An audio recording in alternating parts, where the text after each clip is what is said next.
पाव किलो कारली घेतलेली आहे। आज आपण कारल्याचं भरीत करणार आहोत। त्याच्या देठाकडचा भाग आहे तो काढून टाकायचा आणि हा पुढचा भाग आहे ना तो पण काढून टाकायचा आणि त्याला मध्ये आपल्याला चिरा देऊन घ्यायचे। जर जून बिया असतील ना तर त्या काढून घ्यायच्या आणि कोवळ्या असल्या तर ठेवल्यात तरी चालेल। सर्व कारले आहेत ना ते असे आपल्याला साफ करून घ्यायचे। त्याच्यामध्ये ना थोडंसं असं मीठ चोळायचं, सर्व साईडने मीठ चोळायचं आणि मीठ चोळल्याच्या नंतर हा जो कापलेला भाग आहे ना तो असा उपडी घालून ठेवायचा, म्हणजे त्याच्यामध्ये पाणी सुटेल ना ते असे नितळून जाईल। कारल्याचं भरीत करण्यासाठी आपण इथे मसाला तयार करणार आहोत। तर इथे ना मी कांदा आणि खोबरं भाजून घेतलेलं आहे आणि त्याच्यामध्ये कोथिंबीर, आलं आणि लसूण याचं वाटण करून घेतलेलं आहे।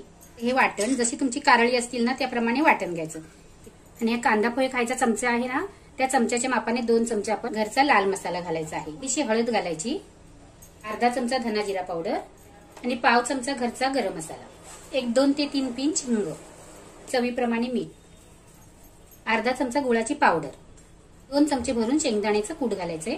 शेंगदाणे भाजून मी वाटून घेतलेला आहे। इथे 1 चमचा आगळ घालते, तुम्ही चिंचेचा कोळ घातलात ना तरी चालेल किंवा कोकम बारीक चिरून घातलेत ना तरी पण चालेल। आपल्याला मिक्स करून घ्यायचं आहे।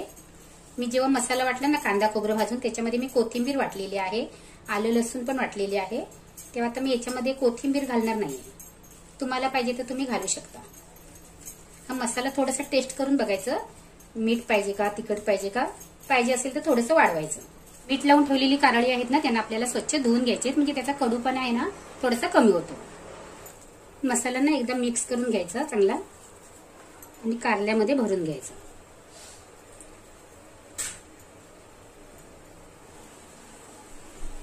अशा पद्धतीने आपण सर्व कारळी आहेत ना ती भरून घ्यायची आहेत।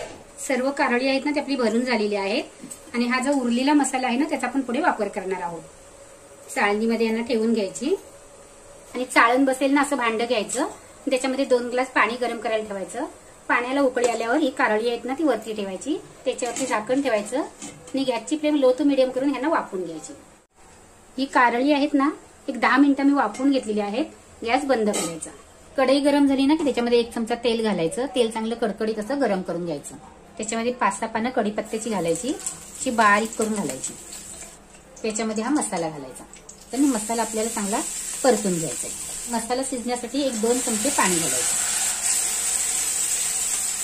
हा मसाला आहे ना मी 3 मिनिटं चांगला परतून घेतलेला आहे।